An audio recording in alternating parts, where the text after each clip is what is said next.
Welcome to Seven Trumpets Prepper. Guys, today me and my son, John, are fixing a new sheep pen right here on the farm. This is going to be converted from an old cattle working area to sheep, and cleaning up some old barns and stuff that used to be for chickens and things. But I was thinking, and I was talking to him about this today too, is that, there's going to come a time when that a lot of people is going to be knocking on your door wanting your food and your water and your preps and etc. And I'm not talking like hardcore prepper deal. I'm talking just like homestead and trying to get by, put a few seeds in the backyard and grow a little mini garden and just try to survive the insanity that's about to ensue. And we're supposed to love our neighbor as ourselves, and we're supposed to do right by our fellow man, and I totally understand all that. But I'm gonna tell you, there's gonna come a time when I don't know how to draw the picture that's in my mind.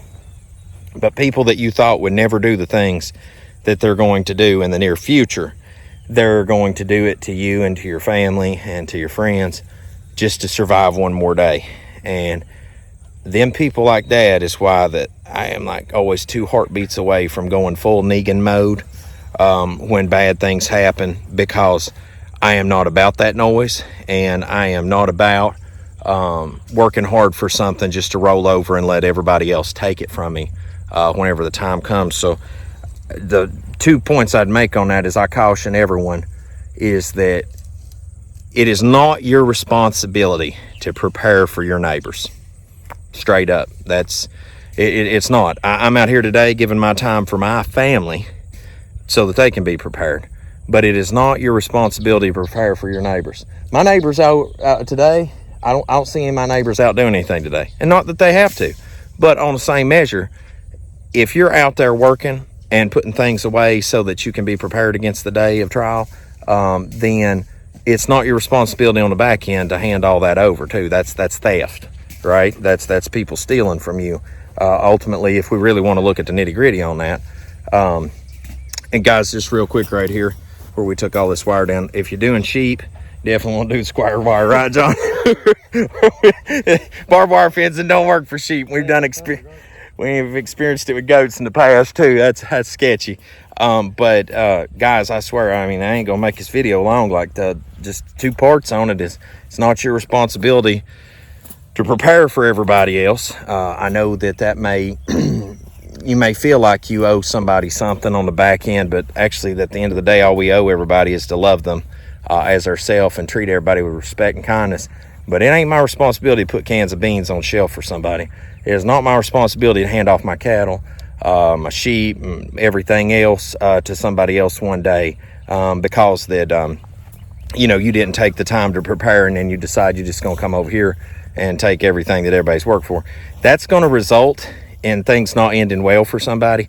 So I would just caution people that are going to say, well, I'll just go take it.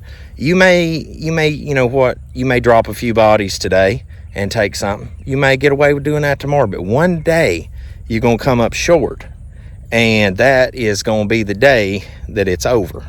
So I would encourage you to not operate with that mentality, those people out there that plan on being marauders and pulling things like that, because what will also happen is the flip side of that is good people that have never done wrong, that have always done right by their neighbors and their community and everything else. When it finally comes down, rubber meets the road, and you want to come and hurt them and take things from them, you're going to see that Negan from The Walking Dead come out that you never did see, never thought would come to pass. And they're going to just totally blow your mind at how they flip the script. And there's people I know personally that I've met, and I'm like, I know these are calm, gentle people.